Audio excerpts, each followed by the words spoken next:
ada keluarga mengetahui salah satu anggota keluarganya pengguna narkoba, dia wajib melaporkan untuk direhabilitasi. Itu semuanya gratis. Apa betul itu, Dok? Di dalam itu katanya ada penyiksaan, dini hari dibangunin, masukkan ke air, ada yang dipasung.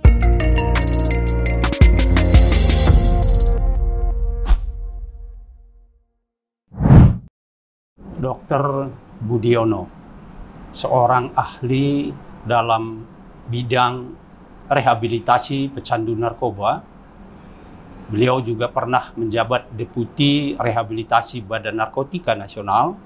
Pangkat terakhir adalah Inspektur Jenderal Polisi. Dokter, saat ini kita melihat, bahkan hari ini, para pemuda kita, terutama generasi muda, banyak sekali yang terpapar menjadi pecandu narkoba. Sementara kita lihat bahwa pemerintah sudah berupaya untuk memberikan perawatan, pengobatan, rehabilitasi kepada mereka. Tapi kenapa anak muda kita ini kelihatannya segan atau bahkan takut masuk ke rehabilitasi? Apakah di sana itu ada yang menyeramkan?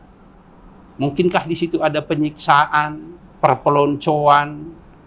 Kemudian juga, apa sih kepentingannya ini rehabilitasi untuk pencegahan secara keseluruhan bagi masyarakat kita supaya tidak menjadi pengguna narkoba? Bukan hanya anak-anak muda, kita lihat yang umurnya sudah jauh lebih tua, profesinya yang bermacam-macam, latar belakang bermacam-macam, pun tidak imun terhadap penyalahgunaan narkoba ini. Barangkali Dr. Budiono bisa menjelaskan kepada kita semua. Baik, terima kasih Pak Arman. Pertama yang ingin saya sampaikan bahwa masalah narkoba ini memang sangat kompleks, Pak. Jadi tidak bisa satu aspek ya yang bisa diselenggarakan atau dilaksanakan. Memerlukan upaya-upaya yang komprehensif dan holistik. Ya. Prinsipnya adalah kita harus memutus antara supply dan demand. Ya, supply-nya itu tentunya tugasnya dari aparat penegak hukum lah tentunya ya. Namun jangan lupa penegakan hukum yang sangat dominan justru tidak akan menyelesaikan masalah. Perlu juga upaya-upaya untuk mengendalikan demand atau yang kita sebut dengan demand reduction. Nah, kalau kita berbicara demand reduction, itu di situ ada dua faktor, Pak. Jadi di situ ada faktor pencegahan, ya, upaya-upaya pencegahan kepada masyarakat yang memang umum, yang belum pernah terkontaminasi dengan narkoba, dan juga adalah upaya pencegahan terhadap para mantan pecandu atau korban penyalahguna, yang kita sebut dengan nanti rehabilitasi. Penyumbang demand terbesar adalah pecandu tentunya. Karena kalau sudah jadi pecandu, dia sudah nggak bisa ditahan, akan selalu minta. Ya, edik. Ya, udah edik dia. Jadi tingginya demand sehingga supply masuk itu karena banyaknya pecandu, bukan karena banyaknya masyarakat yang steril. Ya. Pencegahan, upaya pencegahan itu yang terhadap masyarakat yang masih belum pernah menggunakan, ini meningkatkan demand juga kalau dia dibujuk rayu sampai menjadi tergelincir. Kalau tidak, dia tidak akan mau menggunakan juga. Makanya kalau kita lihat di mana ya, seperti contohnya di lapas, banyak penyalahgunaan di dalam lapas. Kenapa? Karena demand paling tinggi di lapas. Pecandu ada di lapas semua. Dengan segala cara, para penyalahguna pengedar dan lain akan masuk ke lapas itu. Nah, ini yang harus kita cegah. Nah, ini satu hal, kita memang kalau berbicara penyalahgunaan narkoba, menurut saya kita harus berbicara secara holistik ya, tidak bisa parsial, rehab saja. Ya. Nah, namun demikian setelah itu saya akan masuk ke masalah rehabilitasi. Bahwa rehabilitasi tadi sekali lagi adalah yang menyumbangkan demand yang paling tinggi, dan ini kalau sudah jadi pecandu, addiction, ya kecanduan, maka dia memang akan sulit mundur. Karena efek daripada narkoba itu akan merusak otak. Ya. Daerah sistem limbik kita itu di otak akan mengganggu yang namanya transmisi sel-sel neuron gitu ya. timbul rasa ingin mengulangi lagi yang namanya sugesti. Sehingga sulit dicegah kalau ada trigger-trigger ini yang tertentu. menarik ini. Itu susah Nggak bisa dia. dihentikan. Nah, untuk itulah perlu kita untuk mengurangi ya rasa ingin menggunakan lagi ya sugesti itu, rasa ingin menikmati narkoba lagi, itulah perlunya rehabilitasi. Ya.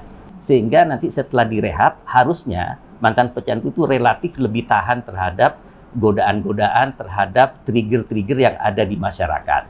Itu tujuannya rehabilitasi. Padahal itu magnetnya Luar kuat biasa. sekali Ya, itu ya. Kita berjuang keras itu. Makanya rehabilitasi itu tidak cukup sampai di fasilitas layanan rehabilitasi baik yang dibuat oleh pemerintah, BNN, dan juga LSM gitu loh ya, yang swasta-swasta. Tapi nanti setelah selesai itu, karena saya katakan kerusakannya itu long life, ya bahkan relatif mengatakan menetap. Beberapa ahli mengatakan nggak bisa disembuhkan narkoba ini.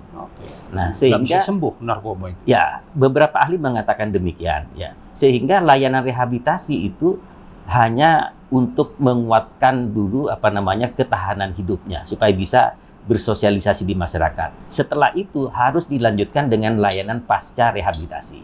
Itu bisa berlangsung seumur hidup gitu loh ya. Nah, pertanyaan saya dok, ini menarik ini. Apakah memang untuk mencapai atau mendapatkan hak rehabilitasi atau fasilitas rehabilitasi itu sulit dok? Atau apakah ada biaya memang yang ditarik sehingga anak-anak muda kita enggan atau segan pergi ke rehabilitasi? Ini permasalahannya sebenarnya tidak masalah biaya. Kalau tempat rehab yang disiapkan oleh pemerintah, baik oleh jajaran Departemen Kesehatan, Departemen Sosial, dan BNN khususnya, itu semuanya gratis, ya, tidak dipungut biaya. Bahkan sudah disosialisasikan kemana-mana ke masyarakat. Namun faktanya sampai saat ini memang pecandu narkoba itu masih di stigma negatif, sehingga dia enggan untuk datang ke tempat rehab. Dan memang mereka nyaman dengan situasi. Nah, apalagi orangnya merasa nyaman. Tapi juga kadangkala keluarganya nggak mendukung. Kadangkala karena di undang-undang kita, Undang-Undang 35 2009 itu masih menganggap penyalahguna itu adalah ada kriminalnya. Penjahat. Dianggap kriminal tanpa hak menguasai dan menggunakan narkoba itu melanggar hukum. Sehingga ada tuntutan pidana. Sehingga keluarga itu kadang-kadang menyembunyikan. Kalau ada menutup-nutupi. Apalagi itu dianggap aib. Dianggap aib ya, di stigma. Padahal itu adalah orang sakit. Padahal gitu, ya? Secara hukum internasional, pecandu itu adalah korban. Ya. Karena korban dia maka harus dibantu dengan cara diterapi dan direhabilitasi. Ya. Dan pemerintah Indonesia sebenarnya cukup baik sudah menanggung biaya-biaya untuk terapi dan rehabilitasi itu. Apa betul itu dok? Di dalam itu katanya ada penyiksaan, dini hari dibangunin, dimasukkan ke air, ada yang dipasung, sehingga mereka juga takut. Jadi sebenarnya standar yang telah dibuat oleh pemerintah, khususnya oleh BNN, itu tidak ada teknik-teknik untuk seperti itu. BNN sebenarnya sudah membuat standar layanan rehabilitasi yang benar.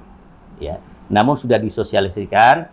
Cuma karena tempat rehab itu memang sangat terbatas dibandingkan jumlah pecandu, berjamur juga LSM-LSM tertentu yang saya katakan tadi oknum, membuat tempat rehab yang dengan caranya sendiri.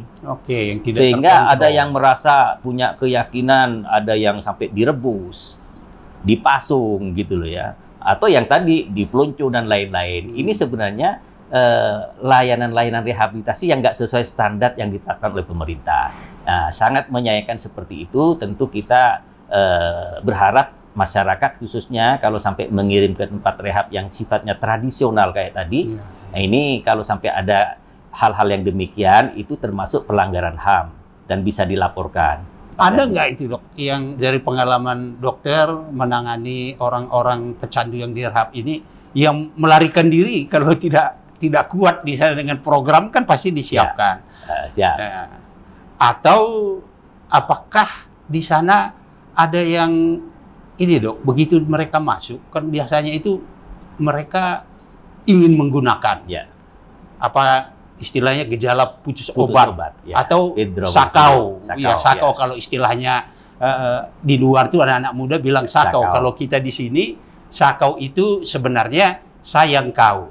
Nah, kalau sakau di sana beda. Gimana itu, Dok? Jadi pengguna itu apalagi sedang aktif, begitu ditangkap atau dimasukkan ke tempat rehab, biasanya awal-awal masuk begitu di stop obat itu akan terjadi tadi, sakau tadi, gejala putus obat. Dan ini tentu sangat menyiksa buat pecandu tadi itu. Sehingga banyak yang nggak tahan karena ingin menggunakan sehingga memang lari. Bahkan ada upaya-upaya untuk bunuh diri. Oh, ya, makanya di tempat rehab itu pengamanannya. Tapi itu kan pengamanannya sudah bagus dan harus oleh orang profesional tadi. Profesional gitu loh ya. Jadi kita jangan sampai karena mereka psikologisnya masih sangat tidak stabil. Namun setelah perjalanan waktu, setelah melewati periode-periode krisis tadi ya, nah itu biasanya seminggu pertama dia sudah mulai tenang, baru kita lakukan terapi rehabilitasi yang sebenarnya untuk memperbaiki keadaan psikologisnya, keadaan sosialnya, sesuai dengan program yang sudah disiapkan di tempat rehabilitasi.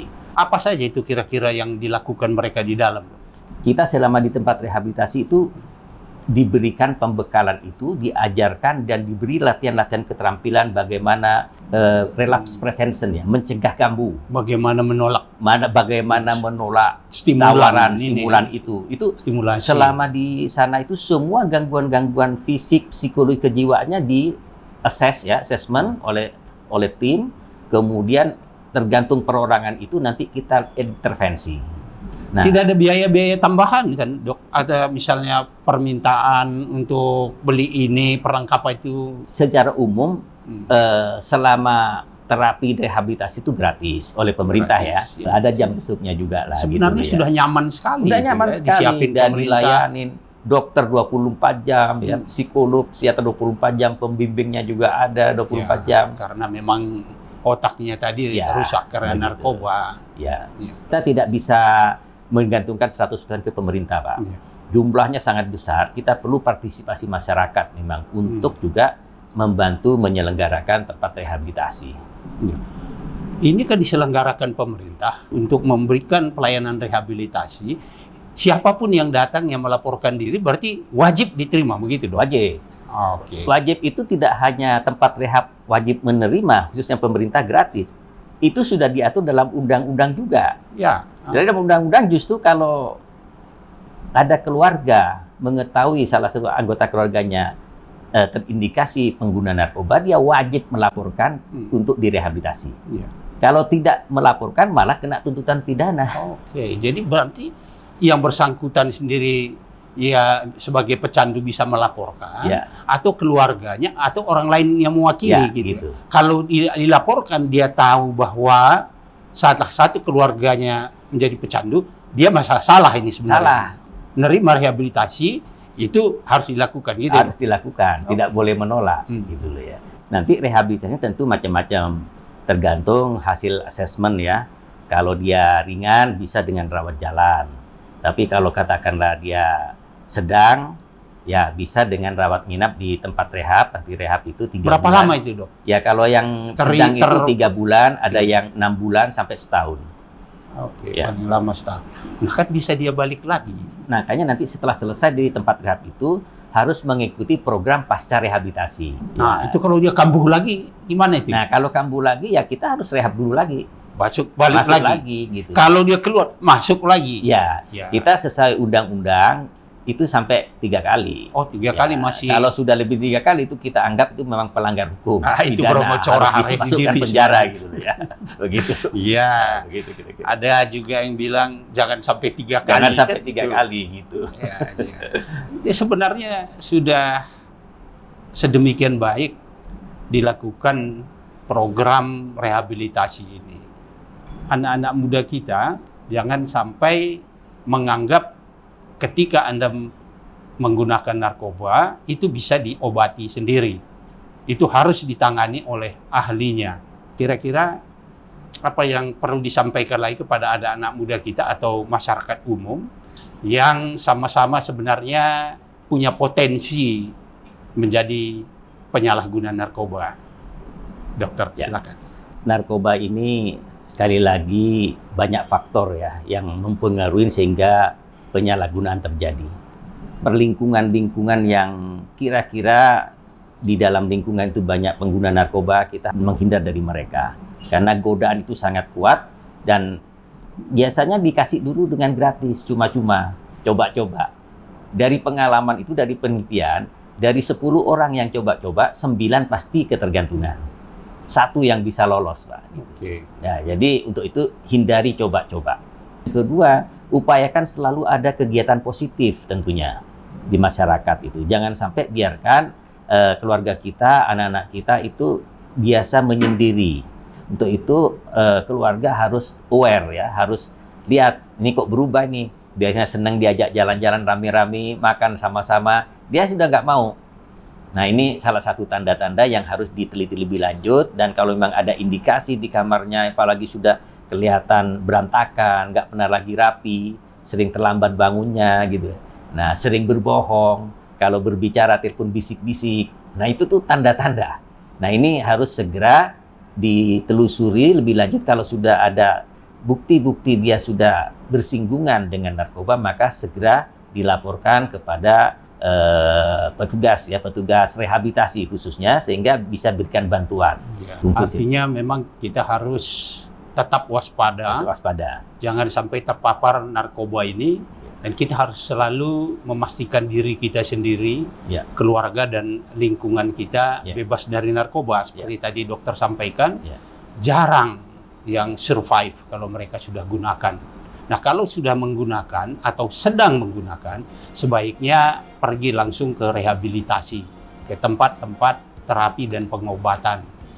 Jangan biarkan dirimu atau bagi mereka yang terkena narkoba, masa depannya hancur, bahkan mungkin nyawanya pun tidak tertolong. Gitu, Dok ya? Ya. Terima kasih, dokter. Sama-sama. Salam sehat dan waras buat kita semua.